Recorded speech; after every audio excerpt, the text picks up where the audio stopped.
మనకొక వార్త అయితే చాలా హల్చల్ చేస్తుంది. ముఖ్యంగా పవన్ కళ్యాణ్ గారు పిఠాపురంలో పోటీ చేస్తారని చెప్పిన రోజు నుంచి మొదలు పెడితే ఈ రోజు వరకు కూడా మొన్న కూడా మనం కూడా చేసాం. పిఠాపురానికి భూములకి రెక్కలు వచ్చాయని డీటెయిల్డ్గా వచ్చినాయి. ఒకసారి దానికి సంబంధించిన వార్తా కథనాన్ని అయితే చూద్దాం. Pithapuram add celebrity status. Pawan Kalyan గారి గెలుపుతో పెరిగిన ప్రాధాన్యం, అభివృద్ధికి జనసేనాని ప్రత్యేక ప్రణాళిక, టెంపుల్ సర్క్యూట్ సిటీగా హామీ ఇచ్చారు, భారీగా పెరిగిన భూముల విలువలు. మొన్నటి వరకు రాష్ట్రంలో పిఠాపురం ఒక సాదా సీదా నియోజకవర్గం. చంద్రబాబు ప్రాతినిధ్యం వహిస్తున్న కుప్పం, వైసీపీ అధ్యక్షుడు జగన్మోహన్ రెడ్డి గారు ప్రాతినిధ్యం వహిస్తున్నటువంటి పులివెందుల, బాలకృష్ణ గారు పోటీలో ఉండే హిందూపురం సెగ్మెంట్లు సెలబ్రిటీ స్టేటస్ లో ఉండేవి. ఇప్పుడు పిఠాపురం కూడా చేరింది. నిజంగానే. అంతేకాకుండా జనసేన అధినేత పవన్ కళ్యాణ్ గారు పోటీ చేసిన నాటి నుంచి దేశవ్యాప్తంగా ఆ నియోజకవర్గం వార్తల్లోకి ఎక్కింది. ఇప్పుడు ఆయన ఎమ్మెల్యేగా గెలవడంతో, డిప్యూటీ సీఎం కావడంతో మరింత ప్రాధాన్యత సంతరించుకుంది. స్థిర నివాసం ప్రకటనతో ఇటీవల పవన్ కళ్యాణ్ గారు పిఠాపురం పర్యటనించినప్పుడు 3 ఎకరాలు అక్కడ కొనుక్కుంటున్నానని ఆయన చెప్పారు. ఆ తర్వాత ప్రకటించడమే కాకుండా క్యాంపు కార్యాలయంతో దాదాపు 3 ఎకరాలు 52 సెంట్లు భూమిని కొనుగోలు చేశారు. ఇటీవల పిఠాపురంలో పర్యటించిన ఆయన రిజిస్టర్ కూడా ప్రక్రియ కూడా పూర్తి చేశారు. ఇదే విషయాన్ని బహిరంగ సభలో కూడా ఆయన అనౌన్స్ చేశారు. భూముల ధరలకు రెక్కలు వచ్చాయట. సాధారణంగా పిఠాపురంలో వ్యవసాయ భూముల ధర ఎకరా 20 లక్షల నుంచి 25 లక్షలు ఉంటుంది. కానీ అది కూడా జాతీయ రహదారి పక్కన అయితే 50 లక్షల వరకు ఉంటుంది. ఈ నేపథ్యంలో జనసేనాని గొల్లపురం ప్లాజా పక్కన వ్యవసాయ భూమిని కొనుగోలు చేశారు. భూమి మార్కెట్ విలువ 50,05,000. పవన్ కళ్యాణ్ గారు భూమి కొనుగోలు చేయగానే ప్రాంతంలోని భూముల ధరలకు ఒక్కసారిగా రెక్కలు వచ్చాయి. నాయకులు, రియల్ ఎస్టేట్ వ్యాపారులు వచ్చి పెద్ద ఎత్తున భూములు కొనుగోలు చేయడం ప్రారంభించారు. పవన్ కళ్యాణ్ గారు స్థిర నివాసం ఏర్పాటు చేసుకోవడంతో పాటు ఆ ప్రాంతంలో అన్ని విధాల అభివృద్ధి చెందే అవకాశాలు ఉన్నాయని, అదనంగా అక్కడ భూముల ధరలు అమాంతం పెరిగినట్లుగా చెప్పుకొచ్చారు. అంటే ఒక్కసారిగా పిఠాపురం భూములు డబల్ అయిపోయినాయి అన్నమాట. 25 లక్షల నుంచి 50 లక్షలకు పెరిగాయని చెప్పుకోవచ్చు. ఎందుకంటే పవన్ కళ్యాణ్ గారు లాంటి వ్యక్తి, అంటే ఎవరైనా ఏ నియోజకవర్గం అయినా సరే సాదా సీదాగా లేదంటే సింపుల్గా వదులుకోవచ్చు. ఇప్పుడు జగన్మోహన్ రెడ్డి గారు వాళ్ళ నాన్నగారి పేరుకి, లేదంటే ఓన్లీ జగన్మోహన్ రెడ్డి గారి తండ్రిగా రాజశేఖర రెడ్డి గారి విగ్రహాలకే దాదాపు 18 కోట్లు పెట్టి అక్కడ విగ్రహాలు కట్టించారు. దాదాపు ఎన్నో విగ్రహాలు, 18 కోట్లు ఇంకా ఎక్కువనే. జనాల సొమ్ముతో, ప్రజల సొమ్ముతో. ముఖ్యంగా పవన్ కళ్యాణ్ గారు అక్కడ ఉన్నటువంటి టెంపుల్ సిటీస్ని, ఉప్పాడ తీర ప్రాంతాన్ని, అక్కడ ఉన్నటువంటి వనరులన్నిటినీ తీసుకుని ఉప్పాడ పట్టు పరిశ్రమను కావచ్చు, ఒక సిల్క్ హబ్గా పెట్టాలని చెప్పి కావచ్చు, చెరుకు పరిశ్రమలని, ఇంకొకటని ఆయన ఒక పక్కా ప్రణాళికతో ఈసారి పిఠాపురంలో ఎలక్షన్స్లో పోటీ చేశారు. అక్కడ ప్రజలు కూడా ఆయన్ని ఎంత అభిమానించారు, ఎంత ప్రేమించారు అంటే ఆ మెజారిటీ చూస్తేనే అర్థమవుతుంది. దాదాపు 70,000 వరకు మెజారిటీ ఆయనకి ఇచ్చారు అంటే దాన్ని బట్టి అర్థం చేసుకోవచ్చు.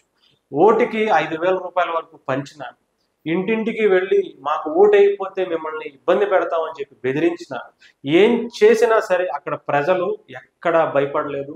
ఎక్కడ మనం పవన్ కళ్యాణ్ గారిని వదులుకుంటామో అని చెప్పి బాధపడ్డ సందర్భాలే ఉన్నాయి. కానీ ప్రతి ఒక్కరు కూడా, రాష్ట్రమే కదా దేశవ్యాప్తంగా ఉన్నటువంటి అనేక మంది తెలుగు వారు అక్కడికి వచ్చి ప్రచారం చేశారు.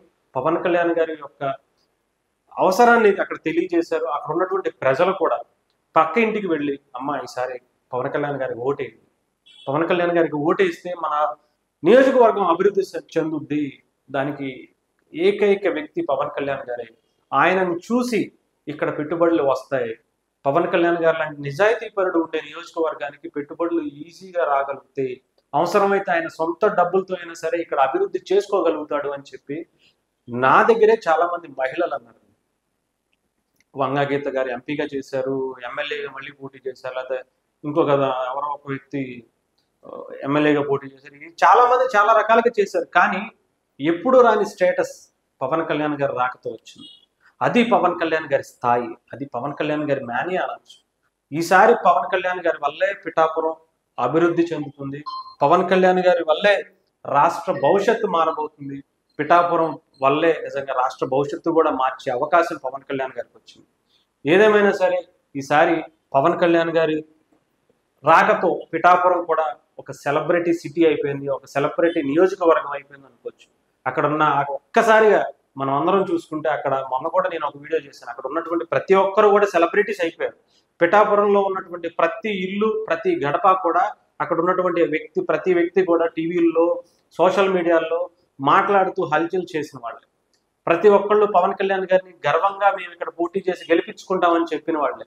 వాళ్ళందరినీ ప్రజలు మిగతా తెలుగు వారందరూ కూడా చూసి చాలా గర్వంగా ఫీల్ అయ్యి, నిజంగా చెప్తున్నాను కదా, పిఠాపురం నాంది పలికింది ఈసారి ఆంధ్రప్రదేశ్ భవిష్యత్తుకి, దేశ భవిష్యత్తుకి. పవన్ కళ్యాణ్ గారు అన్నట్టుగా దేశ భవిష్యత్తుకి కూడా పిఠాపురం నాంది పలికింది అని చెప్పడంలో ఎటువంటి అతిశయోక్తి ఉండదు.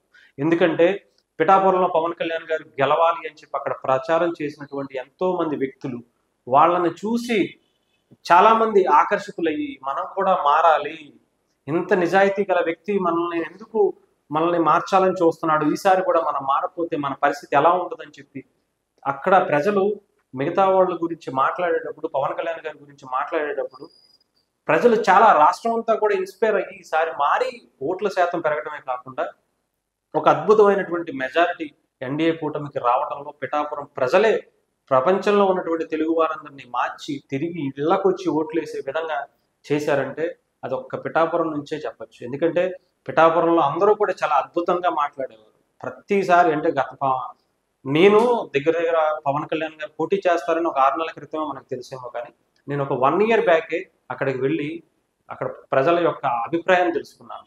తంగెళ్ళ ఉదయ్ గారు పోటీ చేస్తే ఎలా ఉంటుంది, లేదంటే పిఠాపురంలో ఇంకొకళ్ళు పోటీ చేస్తే ఎలా ఉంటుంది, ఇక్కడ పవన్ కళ్యాణ్ గారు పోటీ చేస్తే ఎలా ఉంటుంది అని చెప్పి నేను ఒక చిన్న అక్కడ ఉన్నటువంటి పబ్లిక్ సర్వే కూడా చేస్తే అక్కడ ఉన్నటువంటి ప్రజలు 1 year క్రితమే చాలా అద్భుతమైనటువంటి రెస్పాన్స్ ఇచ్చారు. అసలు అక్కడ ఉన్నటువంటి వాళ్ళు ప్రతి ఒక్కళ్ళు ముక్త కంటుందో పవన్ కళ్యాణ్ గారు అయితే ఏకగ్రీవంగా గెలుస్తారండి. సమస్య లేదు, ఆయన్ని గుండెల్లో పెట్టుకుని చూసుకుంటాం. అలాంటి వ్యక్తిని మా ఊరు వస్తానంటే మీరు రావాలని 2019లోనే కోరుకున్నాం, కానీ ఆయన మా మాట వినలేదు. అటు భీమవరం, గాజువాక వెళ్ళారు. కానీ ఈసారి పిఠాపురంలో పోటీ చేయాలని బలంగా కోరుకున్నారు. అక్కడ ఉన్నటువంటి నిజంగా ఒక అద్భుత శక్తి ఏమన్నా పిఠాపురానికి సంబంధించి దత్తాత్రేయుడు ఏమన్నా కోరుకున్నాడేమో, ఆయన దత్తపుత్రుడిగా చేసుకోవడానికి పవన్ కళ్యాణ్ గారిని అక్కడ గెలిపించారు అనుకోవచ్చు.